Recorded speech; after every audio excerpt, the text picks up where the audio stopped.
네, 하나님께서 오늘 우리에게 주신 말씀은 시편 71편 1절부터 6절까지 말씀입니다. 우리 말씀을 교독하도록 하겠습니다. 제가 먼저 한 절 읽고 그 다음은 여러분들이 다 함께 한 절 읽고 하겠습니다. 여호와여, 내가 주께 피하오니 내가 영원히 수치를 당하게 하지 마소서. 주의 의로 나를 건지시며 나를 풀어주시며 주의 길을 내게 기울이사 나를 구원하소서. 주는 내가 항상 피하여 숨을 바위가 되소서. 주께서 나를 구원하라 명령하셨으니 이는 주께서 나의 반석이시요 나의 요새이심이니이다. 나의 하나님이여, 나를 악인의 손 곧 불의한 자와 흉악한 자의 정죄에서 피하게 하소서.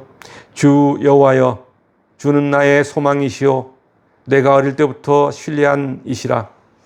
내가 모태에서부터 주를 의지하였으며 나의 어머니의 배에서부터 주께서 나를 택하셨사오니 나는 항상 주를 찬송하리이다. 아멘. 오늘 말씀의 제목은 인생의 여정에서입니다. 우리가 살아가는 인생은 어떻게 보면은 기나긴 여정으로 비유할 수 있습니다. 이 긴 여정 중에 우리는 다양한 경험을 하며 살아갑니다. 인생의 여정 중에는 즐겁고 행복할 때도 있고 슬프고 고통스러울 때도 있으며 만족할 때도 있고 허망할 때도 있습니다. 특히 노년기에 접어든 사람은 누구나 점점 약해지는 체력에 비례해서 마음도 약해지고 자신만만하던 기백도 사라집니다. 이런 노년의 시기를 지나고 있는 오늘 본문의 시인은 하나님께 이렇게 간절히 기도합니다. 1절 말씀입니다. 여호와여, 내가 주께 피하오니 내가 영원히 수치를 당하게 하지 마소서라고 기도하고 있습니다. 그렇습니다. 오늘 본문의 시인은 나이가 들어 내가 믿고 의지할 분은 하나님밖에 없다는 사실을 알려주고 있습니다. 오늘 이 본시는 저자가 누구인지 기록되어 있지는 않습니다. 그러나 본시의 저자가 노년기에 접어들어 자신이 겪었던 일련의 고난과 시련 그리고 하나님의 축복들을 회고하고 있는 것으로 봐서 다윗일 가능성이 큽니다. 다윗일 경우 본문에서 하나님께 피하며 도움을 구하고 있는 이 위기의 상황은 자신의 아들 압살롬의 반역으로 큰 위기에 처한 때를 말하는 것으로 볼 수 있습니다. 다윗의 아들 압살롬은 아버지에 대항해 왕권을 빼앗으려고 충격적인 반역을 저지릅니다. 아들 압살롬의 반역으로 다윗은 도망자 신세가 되어 피난길에 오릅니다. 그러면서 하나님께 자신을 구원해 달라고 이렇게 탄원하고 있는 것입니다. 아들과 반역자들로부터 말할 수 없는 수치와 수모를 당하고 있는 다윗의 심정은 어떠했겠습니까? 아마도 그 마음은 갈기갈기 찢어지는 듯한 고통으로 아팠을 것입니다.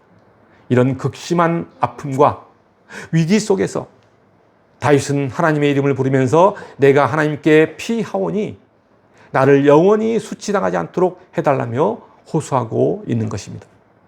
이 말은 원수들로부터 자신을 건져주시고 다시 회복시켜달라는 이야기입니다. 2절 말씀입니다. 주의 의로 나를 건지시며 나를 풀어주시며 주의 귀를 내게 기울이사 나를 구원하소서. 다윗은 자신을 죽이려는 압살롬과 거기에 함께하는 반역자들의 공격을 막아내기에는 자신의 육체가 너무나도 쇠약해져 있음을 잘 알고 있었습니다.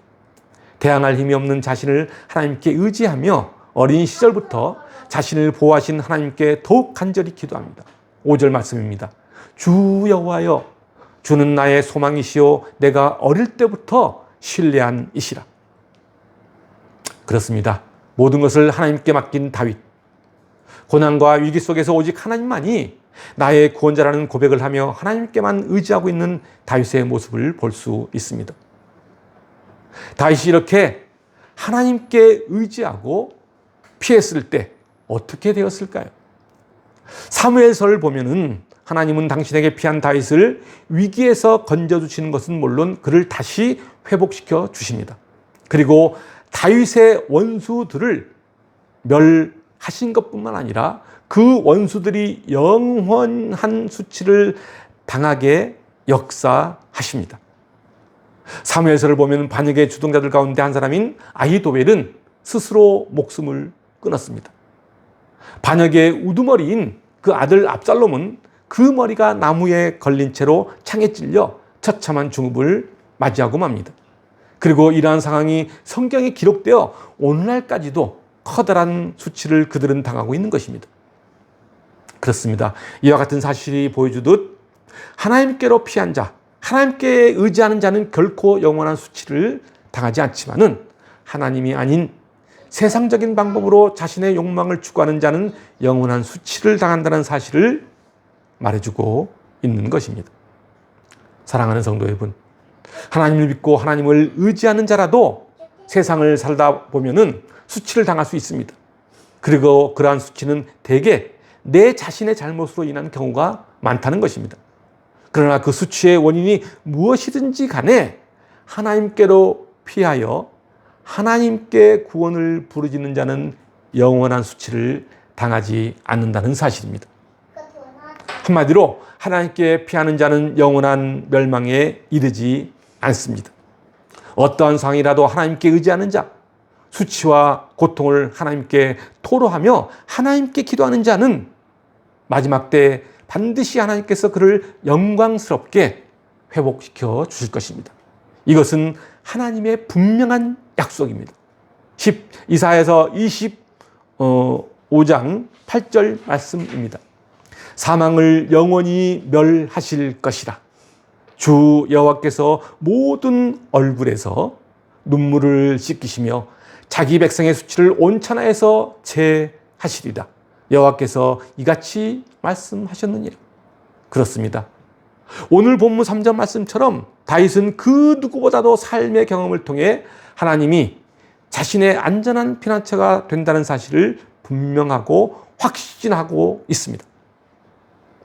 오늘 본문 3절에 나오는 단어 중에 수물바위라는 단어가 등장하는데 이는 항상 그리고 인생 내내 결코 변하지 않을 안전한 피난처를 의미하는 단어입니다. 다윗은 누구보다도 인생의 경험을 통해 분명하게 확신하고 있었습니다.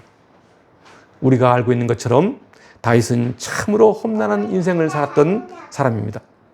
그는 사무엘로부터 이스라엘 왕으로 기름 부음을 받은 후 단 한순간도 평탄한 삶을 살지 못했던 인물입니다.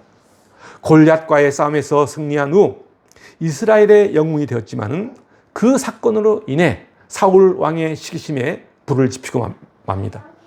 다윗이 골리앗을 죽이고 돌아오자 백성들은 다윗을 환영하며 기뻐서 춤추고 노래하면서 이렇게 말합니다. 사무엘상 18장 6절부터 9절까지 말씀입니다. 제가 읽어드리겠습니다. 무리가 돌아올 때 곧 다윗이 블레셋 사람을 죽이고 돌아올 때에 여인들이 이스라엘 모든 성읍에서 나와서 노래하며 춤추며 소고와 경쇠를 가지고 왕 사울을 환영하는데 여인들이 뛰돌며 노래하며 이르되 사울이 죽인 자는 천천히요 다윗은 만만이로다 한지라. 사울이 그 말에 불쾌하여 심히 노하여 이르되 다윗에게는 만만을 돌리고 내게는 천천만 돌리니 그가 더 얻을 것이 나라 말고 무엇이냐 하고 그날 후로 사울이 다윗을 주목하였더라. 여기서 우리가 주목해야 될 단어가 바로 사울이 죽인 자는 천천히요 다윗이 죽인 자는 만만이로다 라는 구절입니다. 백성들의 이 말에 사울 왕은 나라가 다윗에게 넘어가지는 않을까 염려하며 시험에 들게 됩니다. 한마디로 시기 질투에 휩싸이고 만 것입니다.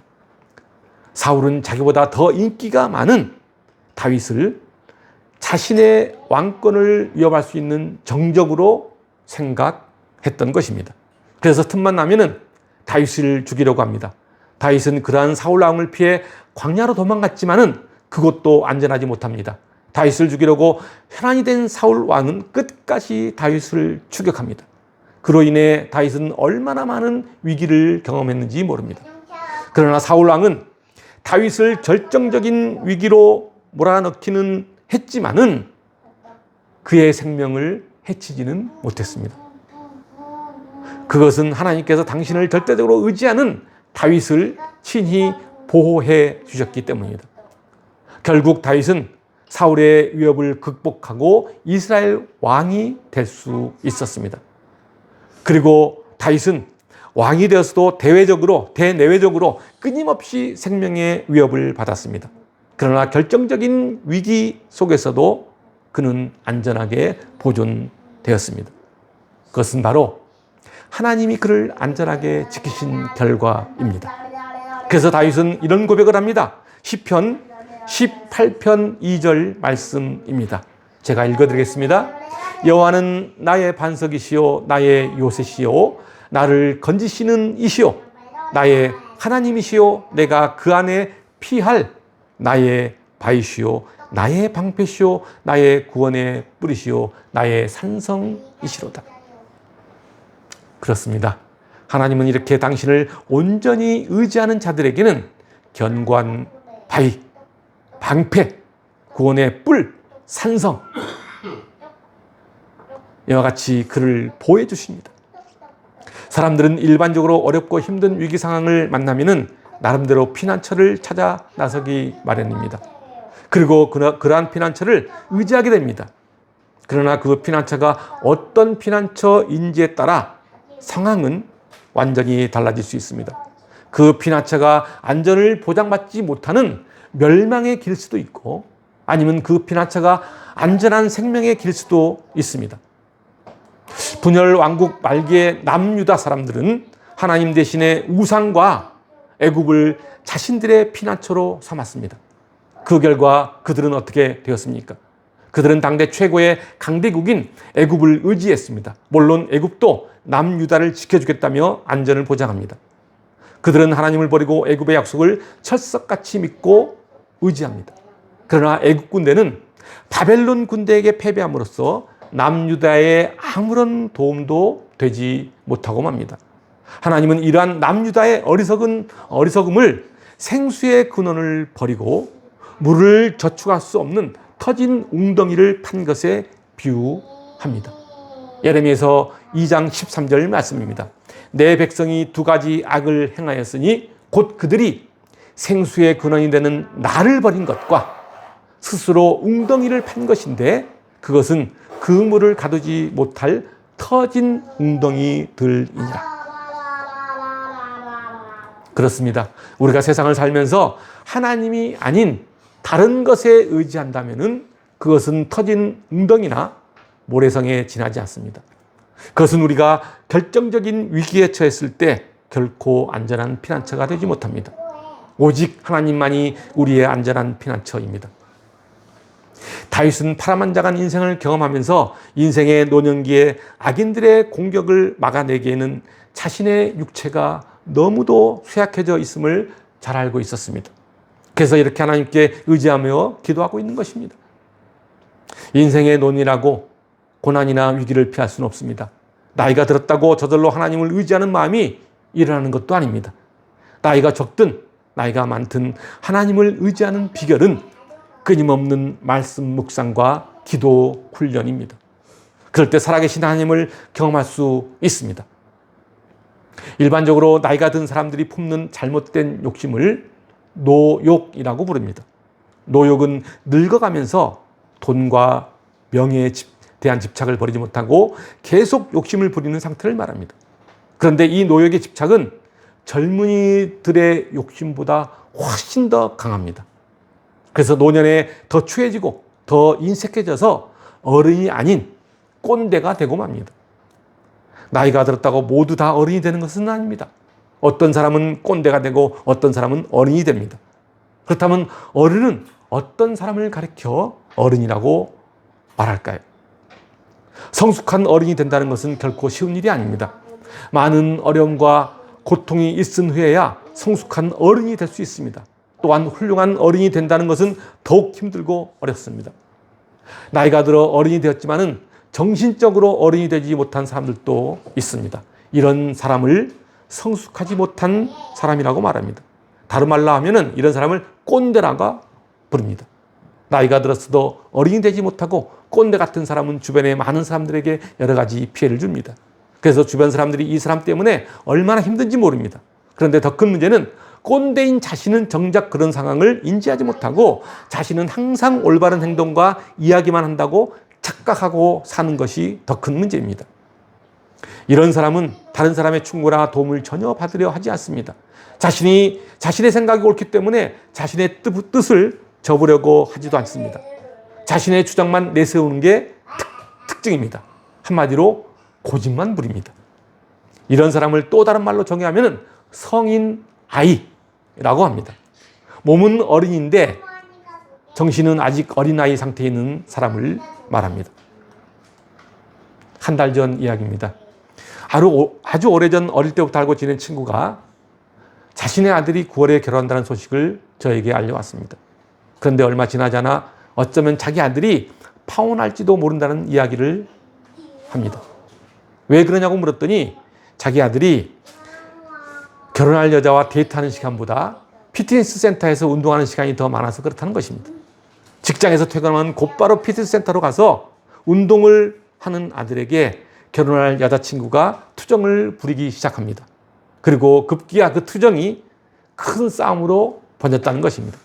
일주일 내내 운동하지 말고 나와 데이트하는 시간을 좀 더 가져달라는 여자의 말을 귓등으로 흘려버립니다. 그래서 여자는 몹시 화가 난 것입니다.